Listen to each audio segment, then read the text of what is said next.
This is ugly. I don't know the color of my skin. I don't know if I'm even here. That is why I need you to open your eyes so you can tell me how I look. But I'm also shy, so I might hide the moment you do. You won't find me any like a faded dream. I know you're not asleep. You listen with those tiny ears of yours. They look so fragile, like I could almost grab them.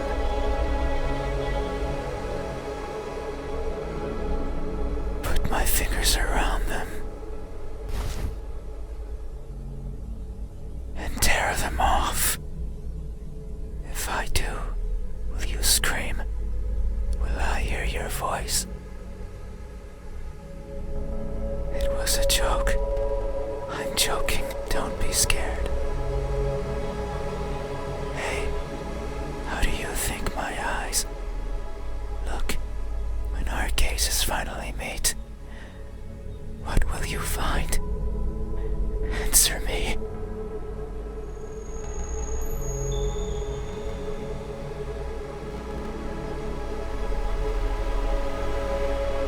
They look empty.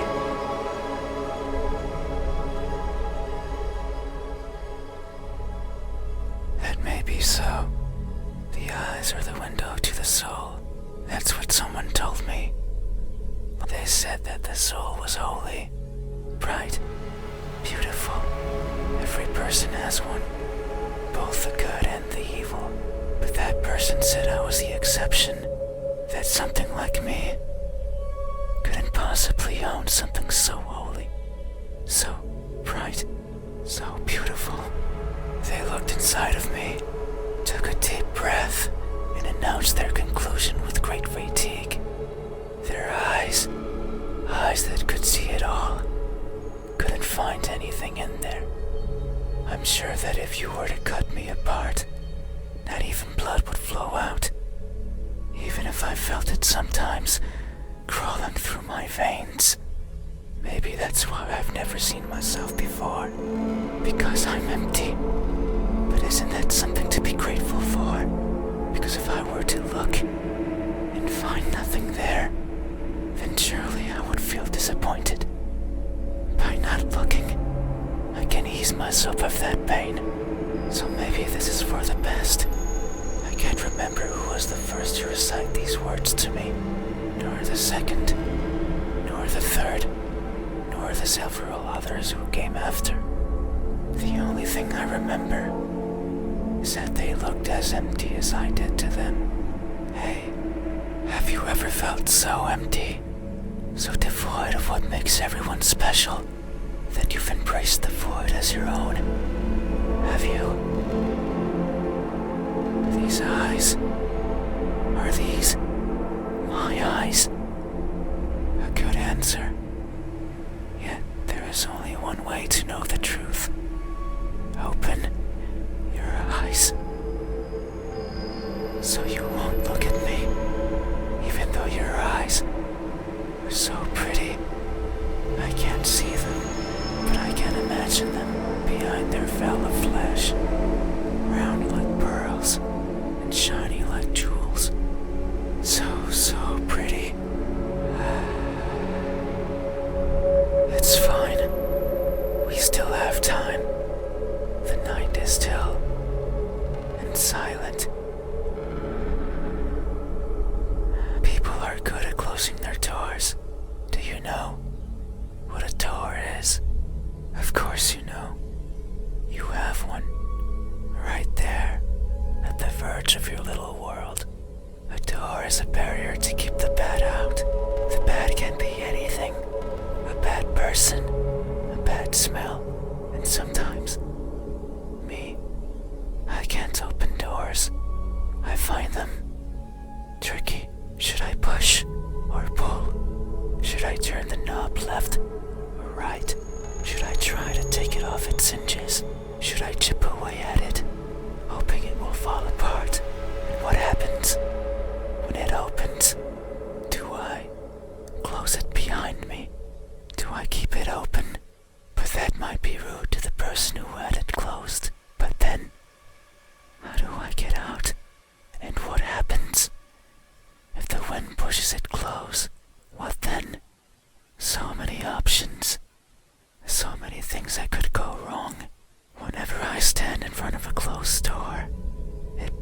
paralyzes me. I stare at it for a long time and think of my excuses, because that's all they are. What bothers me the most about closed doors is the idea they exist to keep me out. It fills me with the need to go in, so I search for a crevice or a window, anything that might be open, anything that might let me in.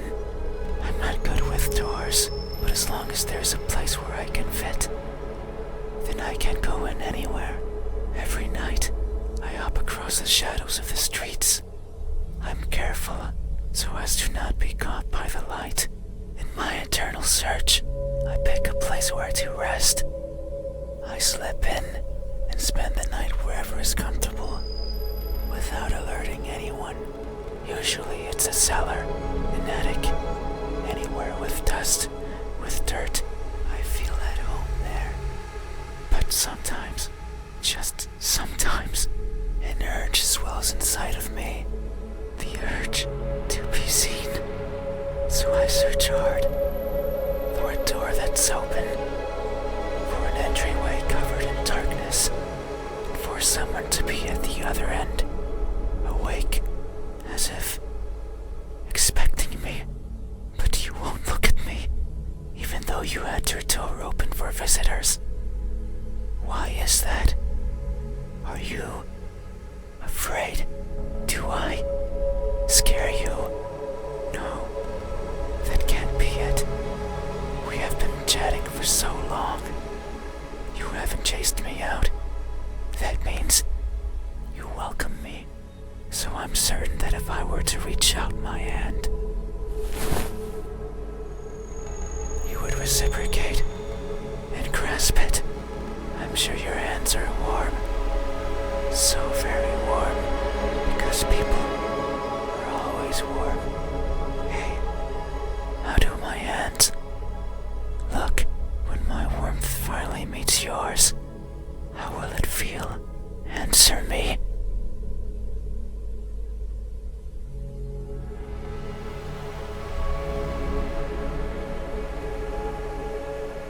They look incomplete.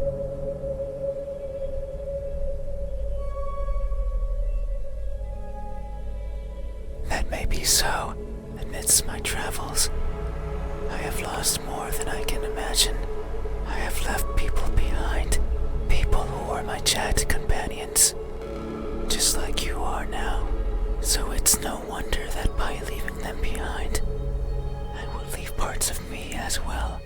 Things such as skin, or flesh, or bones, or anything that makes me, as farewell gifts, you could say. It sounds like an excuse, and that's because it is. Because I am careless and overly curious, I can't help but wonder how everything feels to the touch, like the crust of a tree, or the surface of a frozen lake. But sometimes I find something else, like a building engulfed in a raging fire. I think of the screams in the distance, and wonder, how does that feel? So I put my hands to the fire. It hurts, but I tolerate it, and keep them there for long enough that the uncomfortable feeling dissipates, and the smell of charred skin starts protruding from my own. And when I take them out, the feeling persists. That horrible but intoxicating feeling. I seek such extreme sensations. The edge of a knife sometimes provides it. Other times, the fangs of a beast. Most times, however, it's by mere accident. I would place my fingers over a benign surface, only to discover it's covered in spikes, and I would leave my hands there as I traverse along it, leaving parts of my body as a farewell gift. In that sense, it's not so different from what I was saying before. The fire and the blades are friends. They have granted me times of great fun. So, it's only polite to leave something of yours as a sign of thanks. there's one thing I've always loathed from these encounters. They're always painful. I'd rather they weren't. Hey, have you ever placed yourself in harm's way, only to feel a satisfaction you've realized is not yours? Have you? These hands, are these my hands? A good answer. Yet, there is only one way to know the truth. Open your eyes. So you won't look at me, even though my hands could be the same as yours. Think about it. Maybe you and I are similar. No, I know we are. I can feel it in my skin. Oh. Can you hear it? My skin is pulsating. It has been long since this happened. It's a sign of my innermost emotions flowing out. I wander the world, wanting to be seen. I'll be satisfied as long as someone tells me how I look.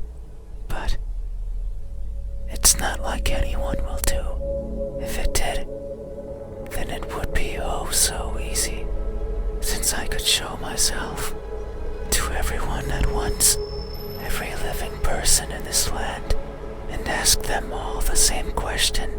Someone will answer. There's no doubt about it. But it might not be the answer I wish for, since I don't want to be judged. I don't want to be perceived as something I'm not. It scares me. That is why, when someone is on the verge of looking at me, I shy away. I hide, fading into the dark. But you might be different. If it's you, it might be possible to stand still, if only for a second. That way you can help me, and we can both be fulfilled. Just thinking about it, it makes me feel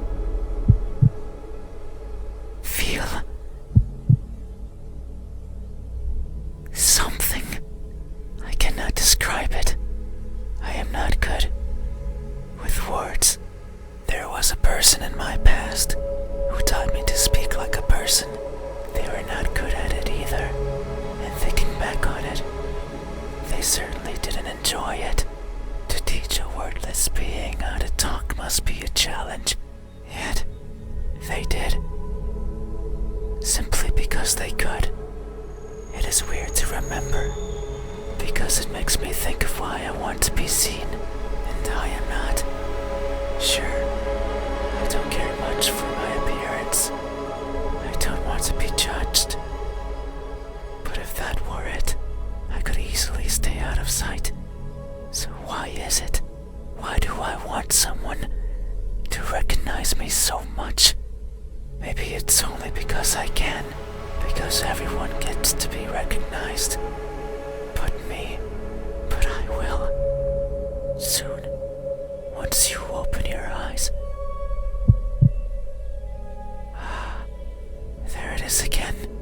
Just thinking about the moment you unveil your sight onto me, and you finally take those bed sheets off your body, and you inspect every crevice of mine, and you finally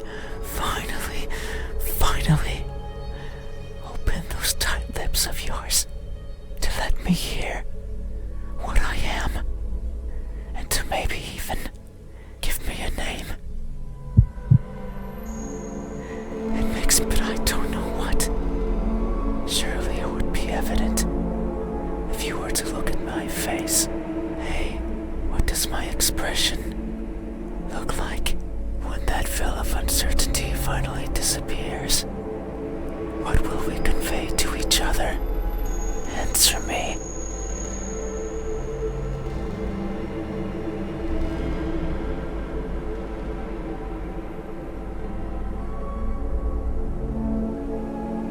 A cheerful smile.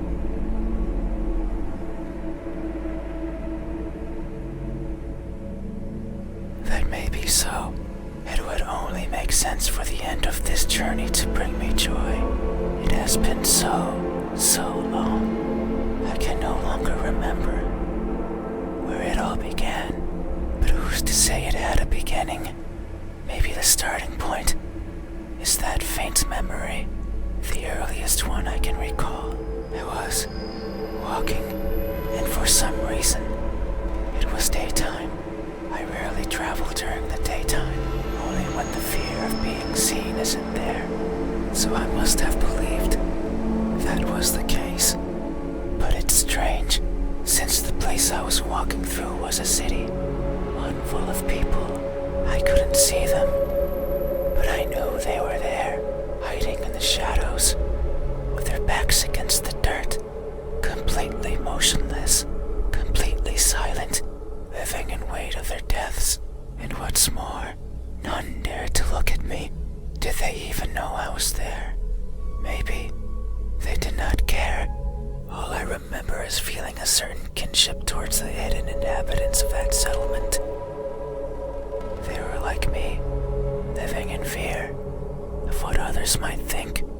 And who's to say I wasn't one of them? Maybe I spent my days as part of the scenery as well. And one day I decided to go for a walk. A walk that hasn't yet found its end. It's my earliest memory, and my most joyful one. No experience afterwards had made me want to smile more than that. So if you say I am smiling, then surely that's how it must be. But tonight, I'm not joyful. So if my expression is truly one of cheer, then I must be lying through my smiling teeth. Hey, have you ever expressed honest happiness in your face, when in reality, you're feeling anything but? Have you?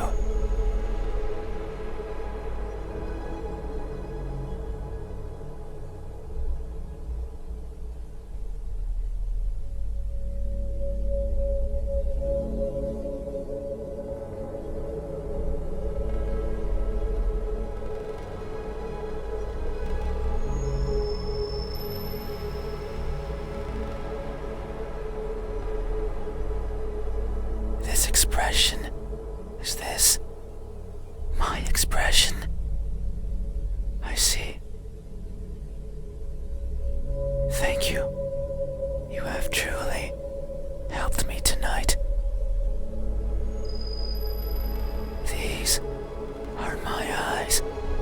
These are my hands.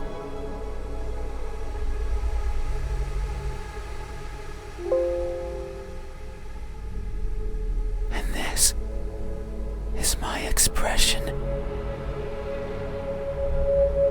I consider these my most treasured features, and you have helped me picture them all. No one has done this for me. I feel a connection with you, one born out of honest gratitude. But there's one step left. You need to make sure of the truth.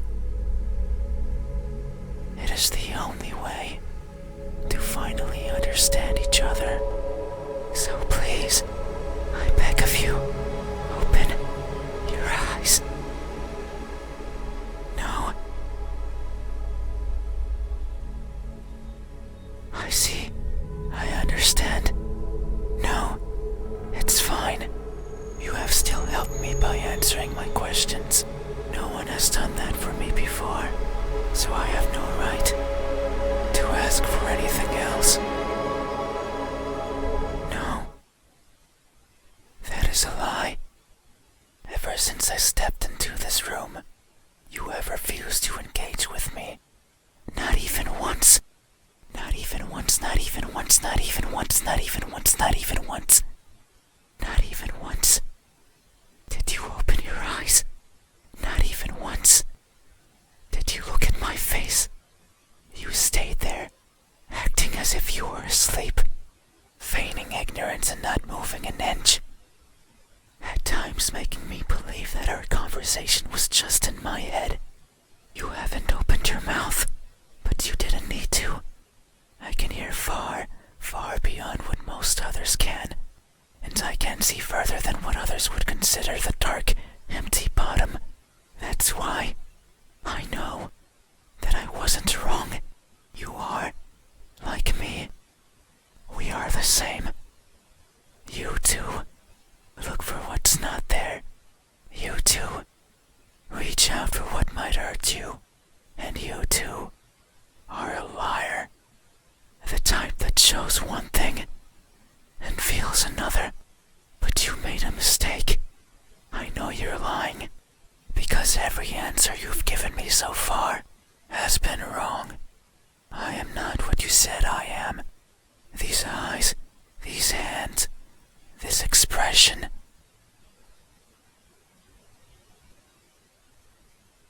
They aren't mine. Maybe they are yours, but I do not care. Not anymore. Open your eyes. I didn't want to be judged. I didn't want to be perceived for something I'm not. And that's all you did. So now, you will open your eyes and see me for what I truly am. You said so. Remember that in this room, you know how everything looks. It was those words that brought me here. So you have to do right by that which you claimed. It is time. Open your eyes. Open your eyes.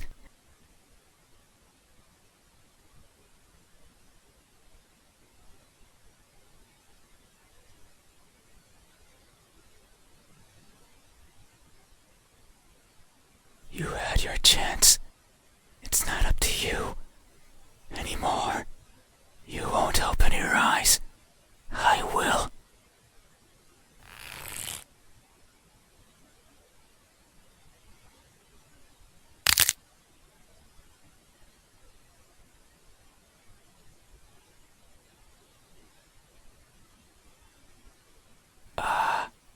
Your eyes are as beautiful as I imagined.